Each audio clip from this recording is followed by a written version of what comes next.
Hello दोस्तों, केडीसन class में आपका स्वागत है। तो आज हम बात कर रहे हैं विद्युत द्विध्रुव, जिसे हम बोलते हैं इलेक्ट्रिक डाइपोल। देखो, विद्युत द्विध्रुव एक प्रकार का क्या है, निकाय है, बोले तो सिस्टम है। अब ये क्या सिस्टम है, सुनो। हमने विद्युत द्विध्रुव एक सिस्टम का क्या कर रखा है, नाम रख रखा है। देखो, आपके पास क्या है, दो बिंदु है ए और बी,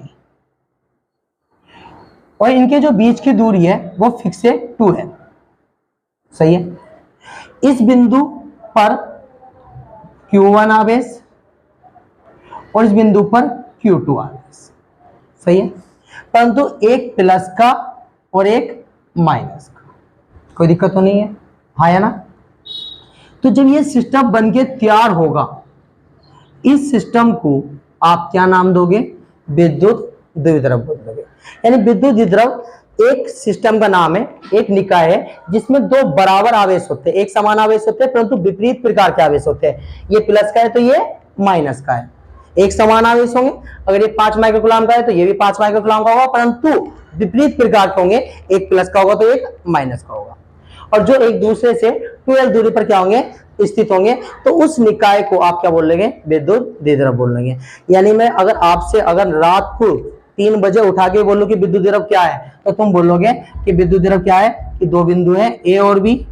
तो ए पर क्या है, प्लस क्यू आवेश है, बी पर क्या है, माइनस क्यू आवेश है, और एक दूसरे से क्या है, 12 दूरी पर क्या है, दोनों स्थित है। और इस सिस्टम को हमने क्या बोल दिया है, विद्युत द्विध्रुव नाम रख दिया है। ठीक है ना। यानी एक ऐसा निकाय जिसमें दो एक समान आवेश के विपरीत आवेश आवेश जो एक दूसरे से 2L दूरी पर स्थित होते हैं, उसे विद्युत द्विध्रुव कहते हैं। ठीक है ना, पक्का। तो विद्युत द्विध्रुव एक सिस्टम का क्या है, नाम। अब आप क्या करो, देखो अब आप क्या करते हैं, विद्युत द्विध्रुव आघूर्ण को क्या करते हैं, समझते हैं। पहले उसको मैं रब कर देता हूं, फिर आगे बात करते हैं। अब हम बात करते हैं विद्युत द्विध्रुव आघूर्ण के बारे में। तो अभी हमने क्या पढ़ा है, विद्युत द्विध्रुव पढ़ा है। तो विद्युत द्विध्रुव क्या है, आपका ए बिंदु पर प्लस क्यू आवेश, बी बिंदु पर माइनस क्यू आवेश, एक दूसरे से 12 दूरी पर क्या है, स्थित है, उसे हम क्या बोल रहे हैं, विद्युत द्विध्रुव बोल रहे हैं। देखो, अभी के लिए एग्जाम्पल के लिए मान लिया कि इन दोनों बिंदु ए और बी पर एक प्लस 5 माइक्रोकूलम का, एक 5 कूलम का आवेश रखा है और एक माइनस 5 कूलम का आवेश रखा है, और इनकी बीच की दूरी कितनी है, 10 मीटर। सपोज दैट मैंने मान लिया। ठीक है ना, कोई दिक्कत तो नहीं है। अब अगर आपको विद्युत द्विध्रुव समझना है, तो विद्युत द्विध्रुव आघूर्ण समझना है, तो विद्युत द्विध्रुव आघूर्ण समझने के लिए इस विद्युत द्विध्रुव का कोई भी एक आवेश ले लो। तो मैंने ले लिया 5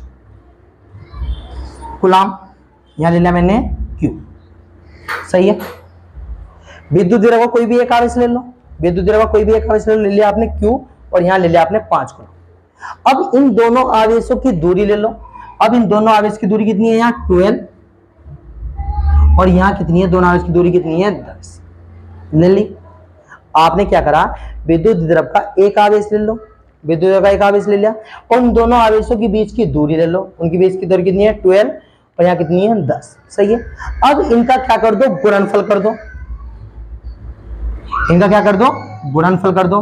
और गुणनफल करने से जो भी वैल्यू निकल कर आएगी, जैसे यहाँ 50 निकल कर आया, और यहाँ कितना निकल कर आएगा, 2QL। सही है ना। तो जो ये 2QL निकल कर आया, जो ये 50 निकल कर आया, इस 50 को आप क्या बोलोगे, विद्युत द्विध्रुव आघूर्ण। इसको आप बोलेंगे विद्युत द्विध्रुव आघूर्ण। और ये क्या होती है, एक सदिश शक्ति होती है, इसे हम P वेक्टर से क्या करते हैं, प्रदर्शित करते हैं। तो ये होगा आपका P vector equal to 2QL। सही है ना।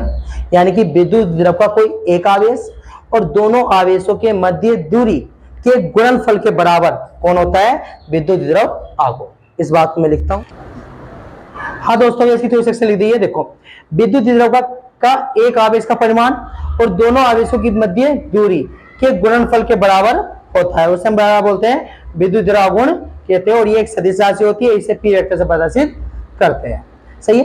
अब हम चलते हैं डेरिवेशन पे। अब हम पढ़ेंगे विद्युत द्विध्रुव की अक्ष पर कितनी विद्युत